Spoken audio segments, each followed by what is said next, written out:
सुबह हुई और थोड़ी देर में ही बात फैल गई कि राजमहल में चोरी हो गई है। राजा ने मंत्री से कहा, चोर के बारे में पता लगाइए। खजाने का द्वार खुला हुआ मिला है। अवश्य ही ये किसी भेदी का काम है। शीघ्र ही इसकी जांच करो और चोर का पता लगाओ। जो आज्ञा महाराज, मैं जल्द ही चोर का पता करता हूँ। मंत्री ने खजाने के कमरे का निरीक्षण किया तो देखा सारे बक्से वैसे के वैसे ही बंद पड़े थे। सिर्फ एक छोटा सा बक्सा खुला था जिसमें 3 कीमती हीरे रखे थे। मंत्री ने संदूक खोला तो देखा उसमें एक हीरा रखा हुआ है। मंत्री ने अपने मन में सोचा, एक हीरा तो इस संदूक के अंदर ही है। लगता है वो चोर जल्दबाजी में एक हीरा रखना भूल गया है। अगर मैं ये हीरा अपने पास रख लूं तो मैं कितना धनवान हो जाऊंगा। हाँ, चोर अगर पकड़ा गया तो वो लाख कहे कि मैंने सिर्फ 2 हीरे चुराए हैं। उसकी बात कौन मानेगा। मैं ये हीरा अपने पास ही रख लेता हूँ।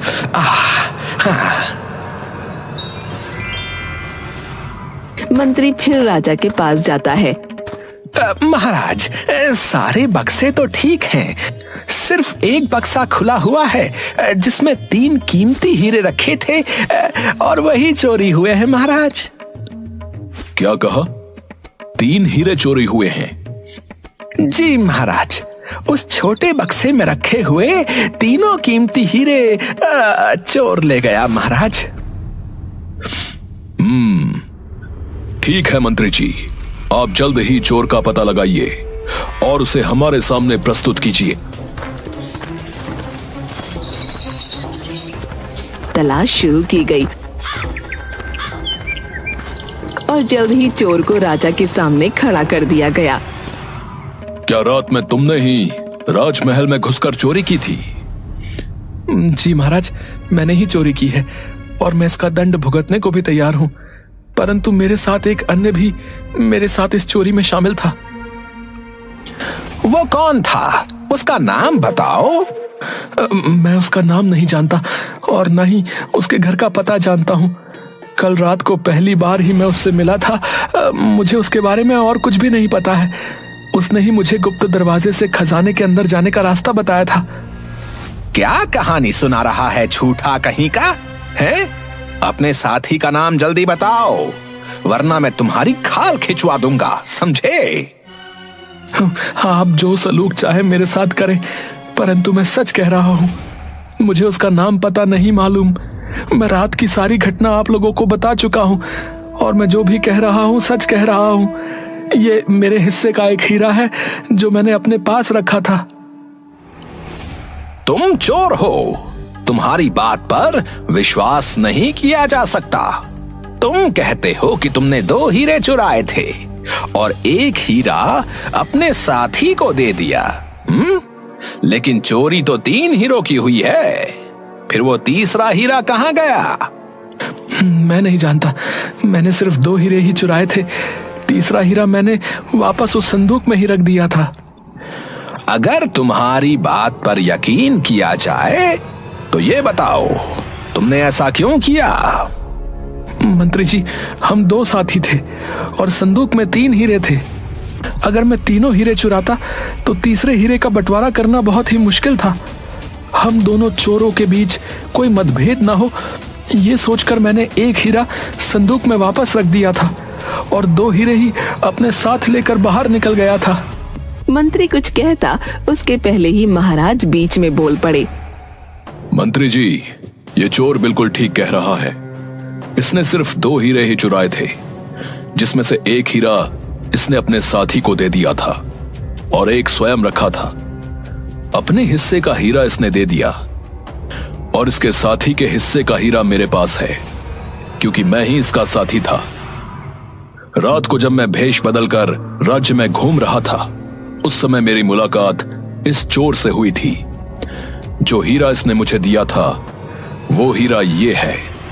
महाराज ने अपनी जेब से एक हीरा निकालकर सामने रख दिया।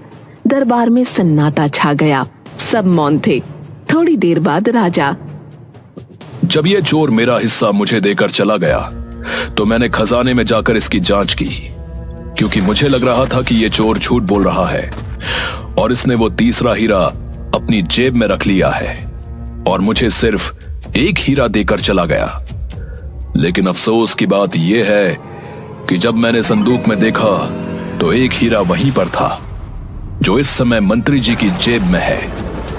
मंत्री जी, आप उस तीसरे हीरे को अपनी जेब से खुद निकालेंगे या मैं सैनिकों को आदेश दूं? मंत्री हीरा निकालकर महाराज को देता है। राजमहल में चोरी के अपराध में मंत्री को कारागार में डाल दिया जाए। और तुम कैसे चोर हो जो चोरी भी करते हो और सच भी बोलते हो? महाराज, मैं एक संत महात्मा से मिला था जिन्होंने मुझसे सदा सच बोलने का वादा करवाया था। क्योंकि मुझे कोई दूसरा काम नहीं आता महाराज, इसलिए चोरी करना मेरी मजबूरी है। मैं तुमसे बहुत प्रसन्न हूं और तुम्हें अपना मंत्री बनाना चाहता हूं। महाराज, आपकी बड़ी कृपा दृष्टि है, परंतु आज मुझे यह मंत्री का पद सिर्फ उन संत महात्मा के वचनों द्वारा ही प्राप्त हुआ है। इसलिए मैं अपने जीवन का कल्याण करने के लिए उन संत महात्मा के पास ही जाना चाहता हूं और उनकी ही सेवा सुमिरन में अपना बाकी का जीवन व्यतीत करना चाहता हूं महाराज।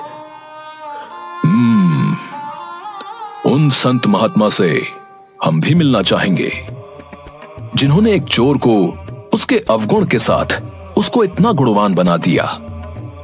ऐसे संत को हमारे राजमहल में होना चाहिए। यह हमारे राज्य के लिए बहुत ही हितकर होगा। राजा के आदेश पर संत को ढूंढा जाता है।